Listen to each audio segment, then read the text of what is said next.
All right, it's Friday night, and we're going to the movies. We're gonna go see The Lost City. I'm ready for some popcorn and a big old sody pop, and I don't really have like super high expectations for this movie. I feel like it's gonna be fine. And it's been a while since I've seen Channing Tatum in anything. We still gotta watch Dog.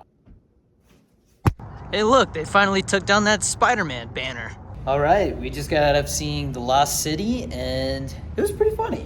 It was. I enjoyed it more than I expected. The Lost City is directed by Aaron and Adam Nee. This seems to be their first really big project with some really big names. And speaking of really big names, Channing Tatum and Sandra Bullock carry this film. They got solid chemistry, and while this story is very formulaic, it's the typical lost in the jungle, trying to find treasure type of movie. There's really nothing special about the plot. It's the banter back and forth between Sandra Bullock and Channing Tatum that makes this movie so fun. Channing Tatum plays a cover model for Sandra Bullock's book series, and so Channing Tatum being this big muscular dude, but not necessarily having any skills to survive in the jungle or beat anybody up, makes this movie a lot funnier because it's such against his type. And one thing that I forgot about when I was watching this movie is that Sandra Bullock is in her 50s. She still got it. I believed the relationship dynamic that was going on between these two characters. And also Daniel Radcliffe in this movie playing a villain type was a lot of fun. It's cool to see the guy who played Harry Potter doing some other stuff that we might not necessarily expect from him. There's also some little cameos from some other people in this movie, like Oscar from The Office. I think he's been in another Sandra Bullock movie before, so maybe there's a bit of a friendship there, and that's why he's in this movie. And also, the lady who played Sandra Bullock's publicist, or agent, manager, whatever you want to call her, she was great as well. And there is a small portion of this film that has Brad Pitt in it. That is not a spoiler, it's in the trailer. But he's actually in the movie for more than I thought he would be. His part of the film is actually the most action-packed portion of the film. And I'm actually glad he's not in the movie that much, because I think he would have stolen the show. I mean, he is Brad Pitt. I mean, we're talking about one of the best actors in the world. But this movie truly was a blast. It was a lot of fun to watch. I had a good time. It's funny, and it's by no means a great movie. But if you've got time to go see it, maybe you want to go see like a romantic comedy or just, you know, a comedy adventure. Or maybe later on it's on a streaming service and you're browsing and you stumble upon it. I think it's definitely worth a watch. But I do want to talk about a couple negatives. Besides the plot being very formulaic and a little predictable, I did feel like there was some issues in the editing. There's definitely moments in this film where you hear a character saying something or they're making a noise and you can obviously see that it's a voiceover dub, like their mouth is not moving. There was one little scene that really made me cringe because of that, and it's when Sandra Bullock's in a plane with Daniel Radcliffe and they start to hit a little bit of turbulence and you can hear Sandra Bullock kind of freaking out, but you look at her and she's kind of just sitting there with her mouth not moving. And so little moments like that just kind of took me out of the movie a little bit. And there was a couple of times where I definitely could see that they were on like some kind of set and it wasn't actually in the jungle, but they did a pretty good job at hiding that for the most part. Not a whole lot of CGI in this movie, but the little moments that I knew were CGI, they were done pretty well. And I had a great time, my wife had a great time, and if I see it on a streaming service, I might throw it on in the background because there's definitely moments in this film that gave me a good chuckle. And I am gonna give The Lost City a solid 6.5 out of 10. Definitely one of those early spring movies that you kind of expect around this time of the year. It's definitely above average, but you know, it's that time of the year where there's films coming out that the studios felt couldn't compete with those summer movies. But the summer is quickly approaching. I'll be reviewing Morbius soon. We've also got the first episode of Moon Knight coming out this week, so maybe I'll do a video on my thoughts and early reactions to that first episode. And I also plan to do a video on my top 10 most anticipated movies of 2022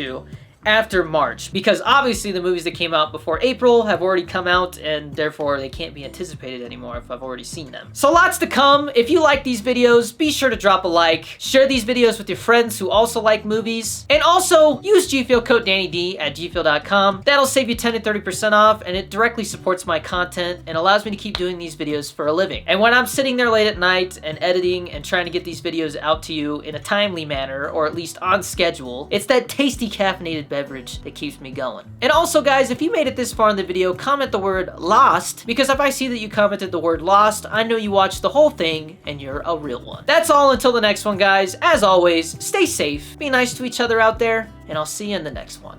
Peace!